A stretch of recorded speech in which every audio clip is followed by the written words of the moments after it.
Welcome back to The Explainer. Today we're digging into a seriously fascinating and honestly kind of surprising developmental blueprint. When we think about getting the next generation ready for the crazy complex challenges of tomorrow, our minds usually go straight to advanced technology, intense tutoring, maybe some highly competitive academics, right?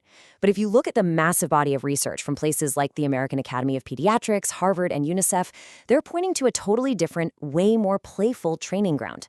We're going to look at how childhood play is literally a rigorous, irreplaceable masterclass for future adults. It really forces us to stop and ask this core question. What is actually the most effective way to prepare children for the 21st century?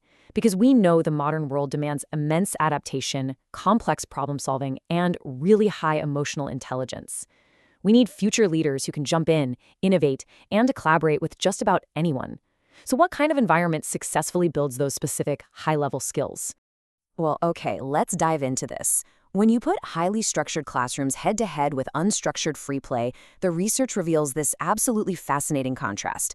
While structured learning, absolutely has its necessary place, for sure, the evidence overwhelmingly shows that the most potent laboratory for developing 21st century skills isn't a rigid, quiet classroom. Actually, scratch that, it's more like a noisy, unpredictable, completely unstructured playground. Which brings us to Section 1. The ultimate future training ground. Now, we aren't just talking about signing kids up for organized sports or playing adult-led games. The real magic happens in what researchers call free play.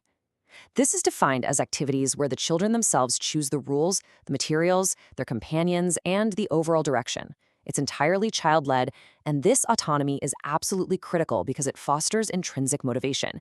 You see, during spontaneous free play, kids are out there experimenting, failing, adapting, and trying again, and they're doing the whole shebang without constant adult intervention. They're practicing making decisions entirely on their own. Moving on to Section 2, translating play to 21st century skills. Now, what's really interesting about this breakdown is how perfectly everyday childhood activities map directly to vital adult competencies. I mean, look at this. When children engage in general free play, they're literally building up their executive function. When they dive into pretend play, they're getting a masterclass in empathy and collaboration. Playing with open-ended, loose parts, that's a direct pathway to innovation. And engaging in appropriately risky play, that is completely foundational for developing resilience and judgment. Let's look closer at Section 3, creativity and executive function. There is just a massive volume of research connecting child-directed play with huge, measurable improvements in the brain's executive functioning. If you're not familiar, think of executive function as basically the brain's air traffic control system.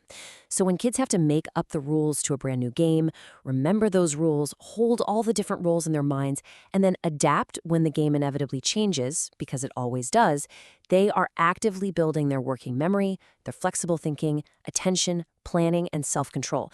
They aren't just having fun out there, they are literally wiring their brains for complex cognitive tasks. All right, Section 4, collaboration and communication skills. And this brilliantly illustrates the social side of things. Think about a group of kids deciding to play restaurant or space explorers. Just to make the game work, they have to negotiate who gets to be the chef, the angry customer, or the captain. They have to imagine different perspectives so they can react to each other, and they have to collaborate to keep a shared story moving forward. And hey, if someone gets upset, they have to resolve that conflict to keep the game alive. This is high-level, real-world practical training in empathy, compromise, and social competence, which leads into Section 5, loose parts and innovation. Here's a great concept. If you hand a child a toy with a button that makes a specific sound, the play is largely predetermined, right? But if you give them loose parts, we're talking things like sticks, blocks, fabric, sand, or recyclable objects, there is no single correct use for any of it. The child has to invent the game. Playing with open-ended materials, especially outdoors in nature where the environment is constantly changing, it literally forces kids to innovate. They have to collaboratively problem solve, pitch ideas to each other, and build imaginative worlds entirely from scratch. Let's move to Section 6, building resilience through risk. Now, I know hearing the word risk associated with kids can cause instant anxiety, but researchers emphasize this really crucial distinction between a hazard and a risk. As the quote says, we need to remove serious hazards while preserving opportunities for children to experience uncertainty, adventure, exploration, and problem solving. A hazard is a genuine, unseen danger that you definitely should remove, but a manageable risk, like climbing a tree, balancing on a slippery log, or exploring a new area, that allows children to test their physical limits, manage their fear, evaluate danger, and develop deep, lasting confidence. We need future leaders who can take calculated risks, right? Well, they learn that by navigating manageable risks on the playground first. Now for a more serious shift. Section 7. The crisis of declining play. So, researchers have identified several specific culprits that are systematically eroding unstructured free time in childhood. First up, obviously, is the sharp increase in screen time and digital media. Then we have overscheduled childhoods, where kids are just bounced from one highly structured adult-led activity to the next.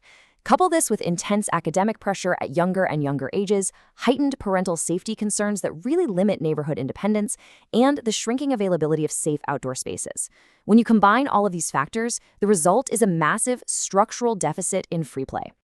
And we aren't just losing out on fun here. We are facing a legitimate developmental crisis. Studies from top child psychology experts show that this sharp decline in spontaneous play is directly contributing to increased anxiety, weaker social skills, and significantly reduced resilience in children today. By overprotecting and overstructuring their time, we are inadvertently stripping away the exact environment they need to develop independence and emotional regulation. But we can fix this. Section 8. How adults can support play. So the crucial point is this. To prepare kids for the future, adults actually need to step back. It sounds counterintuitive, but it's true. Step 1 is actively protecting the time for unstructured play. We have to start treating recess and downtime not as a luxury, but as an absolute necessity. Step 2 is providing safe, flexible environments, particularly outdoors, with access to those loose parts we talked about. And step 3, which honestly might be the hardest, but it's definitely the most important, is stepping back and reducing unnecessary adult interference. We have to let children resolve their own ordinary disagreements and invent their own rules. Protecting play is arguably the most effective, evidence-backed investment we can possibly make in a child's cognitive and social future. The blueprint for a resilient, innovative, and empathetic 21st century adult starts with the freedom to just be a child today.